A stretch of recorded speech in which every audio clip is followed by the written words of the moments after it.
दोस्तों, क्या आपको पता है कि दवाई का कैप्सूल बनाने के लिए सूअर और सांड की हड्डी और चमड़ी का इस्तेमाल किया जाता है? और क्या आपको पता है कि टोमेटो केचप को फैक्ट्री में कैसे बनाया जाता है?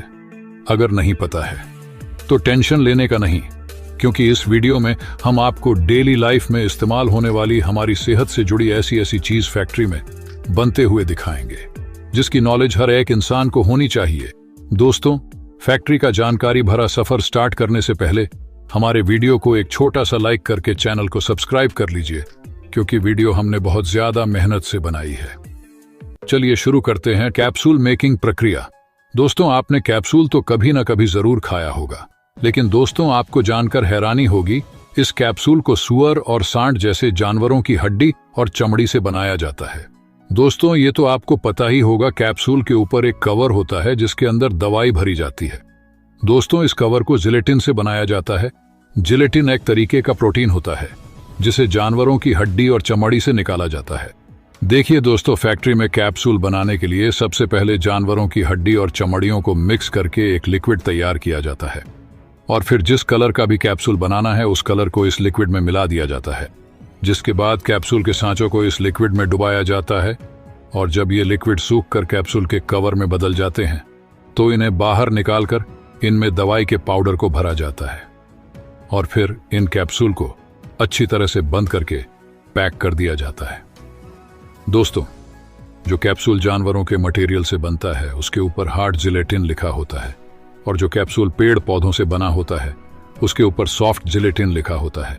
पेड़ पौधों से बनने वाले जिलेटिन 2 से 3 गुना महंगा होता है, इसलिए कंपनी वाले ज्यादातर जानवरों से तैयार जिलेटिन इस्तेमाल करते हैं। दोस्तों, हमारी मेहनत का फल देने के लिए वीडियो को लाइक करें। सप्लीमेंट मेकिंग प्रक्रिया। दोस्तों, आजकल का दौर सप्लीमेंट का दौर है। आजकल की भाग दौड़ भरी जिंदगी में हर कोई सप्लीमेंट का इस्तेमाल करता है, और हर एक व्यक्ति जो जिम करता है वो भी सप्लीमेंट का इस्तेमाल जरूर करता है।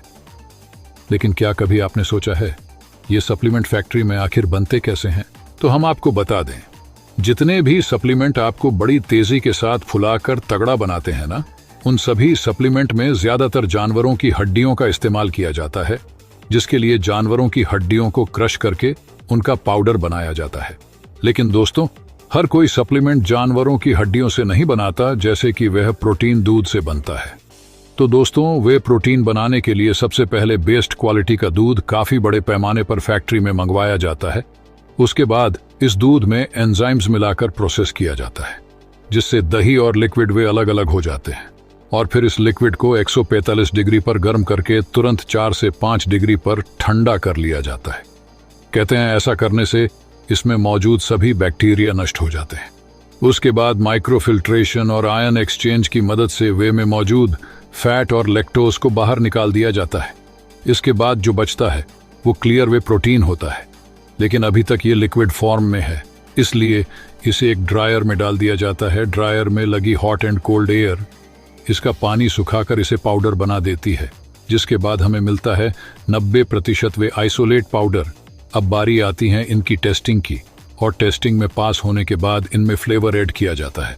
इसके बाद इन पाउडर को डब्बों में भर के ढक्कन लगा दिए जाते हैं, और फिर अलग अलग कंपनियां अपने अपने कंपनी के हिसाब से लेवल और डिटेल्स लगाकर इन डब्बों को पैकिंग करके मार्केट में भेज देती है। Chips noodles making. दोस्तों, नूडल्स, मैगी, चिप्स जैसी कई सारी चीजों को बनाने के लिए सूअर की चर्बी का इस्तेमाल किया जाता है। अगर आप इन पैकेट में बंद चीजों को देखेंगे तो इस पर आपको MSG लिखा मिलेगा, जिसका मतलब होता है मोनोसोडियम ग्लूटामेट। दोस्तों, ये MSG सूअर की चर्बी से बनता है। जब ये बात तेजी से फैलने लगी तो कई सारे देशों ने MSG को बैन कर दिया, लेकिन उसके बाद ये चालक कंपनियां MSG की जगह E631 नाम का इस्तेमाल करने लगी। आज कई सारे कंपनी E631 के नाम पर हमें सूअर की चर्बी खिलाती है।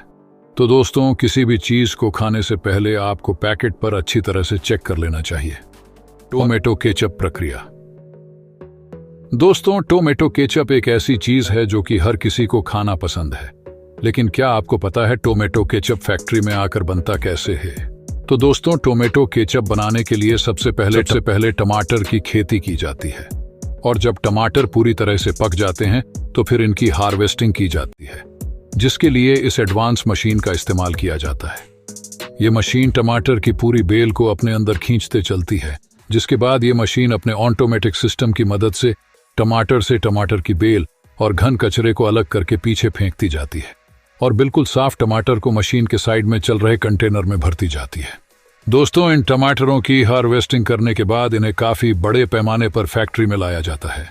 फैक्ट्री में लाने के बाद सबसे पहले इन टमाटरों को ट्रक से अनलोड करके कन्वेयर बेल्ट पर डाल दिया जाता है और फिर आगे टमाटर कन्वेयर बेल्ट के जरिए पानी के बड़े से कंटेनर में गिरते जाते हैं। टमाटरों को पानी से अच्छी तरह धोया जाता है और जब ये टमाटर बिल्कुल साफ हो जाते हैं तो उन्हें कन्वेयर बेल्ट के जरिए वर्कर्स के पास भेज दिया जाता है। यहाँ टमाटरों में से खराब टमाटर छांट कर अलग कर देते हैं, जिसके बाद इन टमाटरों को एक ऑटोमेटिक मशीन से गुजारा जाता है। ये ऑटोमेटिक मशीन अपने सेंसर की मदद से कच्चे और हरे हरे टमाटर को बाहर निकाल फेंकती है।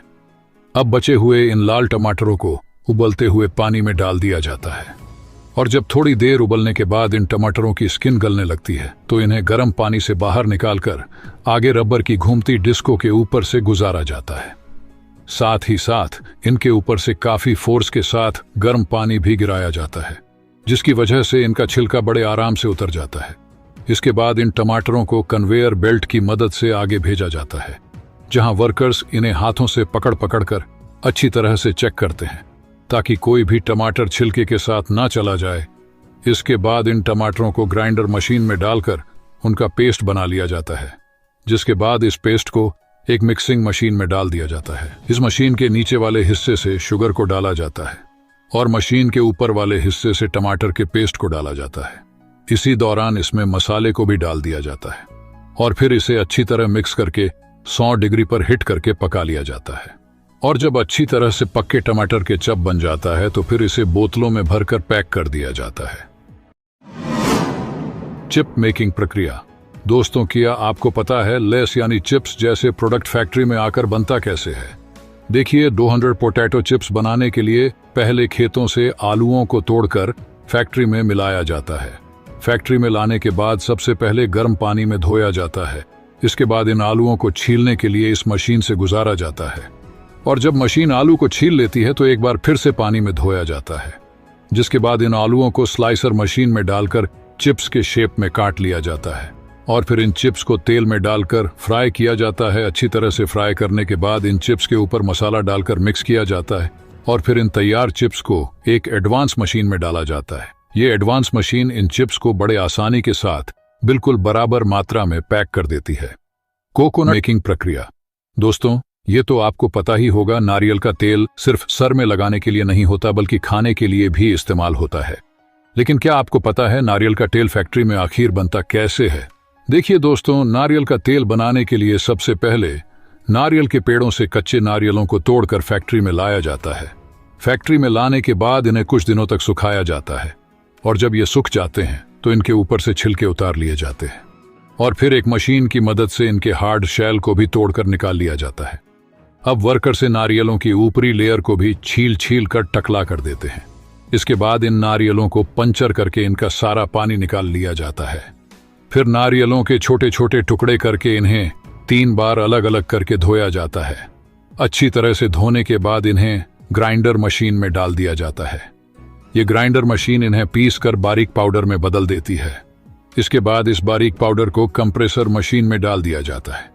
ये मशीन नारियल के पाउडर को कंप्रेस करके एक साइड से वेस्ट निकालती है और दूसरी साइड से तेल निकालती है, जिसके बाद तेल को बोतलों में भरकर मार्केट में भेज दिया जाता है। अगर आज के वीडियो में दी गई सारी जानकारी आपको अच्छी लगी हो तो वीडियो को लाइक करके चैनल को सब्सक्राइब कर लीजिए और इस वीडियो को अपनी फैमिली में, अपने दोस्तों में ज्यादा से ज्यादा शेयर करें ताकि ये जानकारी हर किसी को मिल जाए।